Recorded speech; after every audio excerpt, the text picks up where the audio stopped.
साल 2011 की उस खौफनाक ठंड वाली रात के बीच जब भेड़ी ने रात के 12 बजाए तो प्लेटफॉर्म पर बिखरे कोहरे के बीच एक ऐसी आत्मा निकली जिसका हिसाब मौत भी पूरा नहीं कर पाई थी। क्या आपने कभी सोचा है कि रेलवे स्टेशन के वेटिंग रूम में आपके बराबर वाली बेंच पर बैठा वो फ्रेंडली अनजान शख्स सच में इंसान है या कोई ऐसी रूह जो 5 साल पहले ट्रेन के नीचे कटकर मर गई है?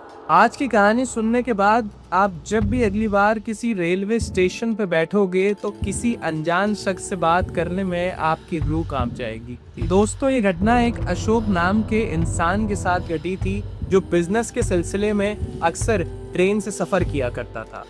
उसे स्टेशन का माहौल बहुत नॉर्मल लगता था जब तक उसका सामना उस खौफनाक रात से नहीं हुआ। साल 2011 की बात थी। अशोक एक छोटा सा काम निपटाकर अपने शहर लौट रहा था। घने कोहरे की वजह से उसकी ट्रेन 4 घंटे डिले थी।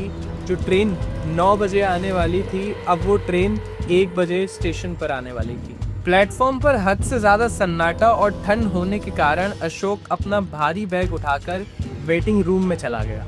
वेटिंग रूम में वो जैसे ही घुसा, वहां पर मिट्टी के तेल के हीटर की बू आ रही थी। लाइट हल्की सी झिलमिला रही थी और उसके पास में 2-3 लोग सोए हुए। अशोक सबसे आखिरी कोने वाली बेंच पर बैठ गया, अपना बैग गोद में रखा और फोन चलाने लगा। थोड़ी देर बाद उस वेटिंग रूम का लोहे का दरवाजा एक अजीब सी गुर्राहट के साथ खुला। एक आदमी अंदर आया और अशोक के सामने वाली बेंच पर जाकर बैठ गया। उसकी उम्र करीब 45 से 50 साल होगी। उसने सादा कुर्ता पजामा पहना था और उसके हाथ में एक मैला सफेद रंग का बैग था और उसके चेहरे पर एक अजीब सा पीलापन था। उसने अशोक की तरफ देखा और एक बेजान सी मुस्कान दी। अशोक ने भी शराफत में सर हिलाकर मुस्कुरा दिया।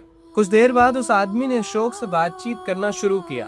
भाई साहब, आप कहाँ से हो और आपकी कौन सी ट्रेन है? अशोक ने अपनी ट्रेन का नाम बताया। उस आदमी ने मुस्कुराकर बोला कि मैं भी इसी ट्रेन का इंतजार कर रहा हूँ। बहुत सालों बाद गांव जा रहा हूँ। गांव में फंक्शन है और घर वालों से काफी सालों बाद मिल पा। दोनों की बातें चलती रही। महंगाई, स्टेशन का डिले और आम बातें। उस आदमी के बात करने का तरीका इतना सहज था कि जैसे कोई पुराना परिचित हो। दोनों में करीब 1 घंटा बात चली और इस बातचीत के दौरान उसने अपना नाम महेश बताया। उस बातचीत के दौरान अशोक को बिल्कुल भी महसूस नहीं हुआ कि जिस आदमी से वो बातें कर रहा है उसका इस दुनिया से कोई भी वास्ता नहीं है। रात के ठीक 1 बजे उस वेटिंग रूम के पुराने स्पीकर से अनाउंसमेंट हुई कि उनकी ट्रेन प्लेटफॉर्म नंबर 2 पे आ रही है। दोनों अपनी सीट से उठे, अपना सामान उठाया और कोहरे से भरे प्लेटफॉर्म की तरफ चल दिए। प्लेटफॉर्म पर पहुंचते ही अंधेरे में दूर से ट्रेन की लाल और पीली लाइट्स दिखने लगी।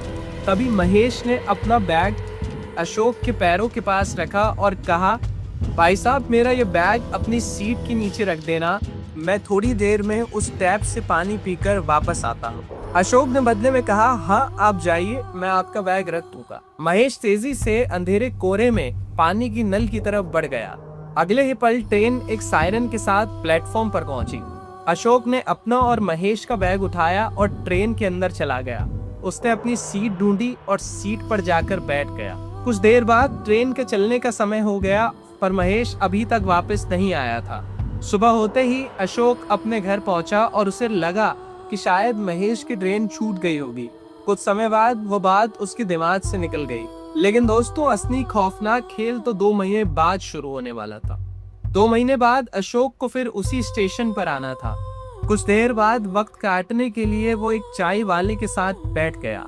उसने चाय पीते पीते मजाक में बात निकाली कि भैया, 2 महीने पहले मैं यहाँ आया था और एक बहुत ही फ्रेंडली इंसान मुझे मिला था जिसका नाम महेश था। न जाने क्यों वो अपनी ट्रेन में नहीं चढ़ा और अपना बैग मुझे दे गया। ये सुनते ही चाय वाले के हाथ से कांच का कप छूटता छूटता रह गया। उसका चेहरा अचानक से सफेद पड़ गया।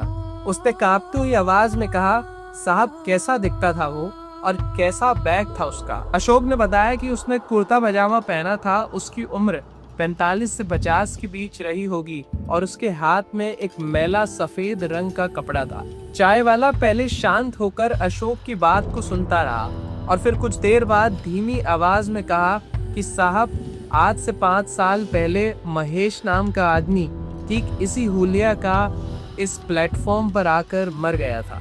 जैसे ही ट्रेन आई वो प्लेटफॉर्म पर पानी पीने गया और चलती ट्रेन में चढ़ने की कोशिश में वो ट्रेन के नीचे आकर कट गया। उसका परिवार आज भी उसका गांव में इंतजार कर रहा है। ये सुनते ही अशोक के पैरों के नीचे से जमीन निकल गई।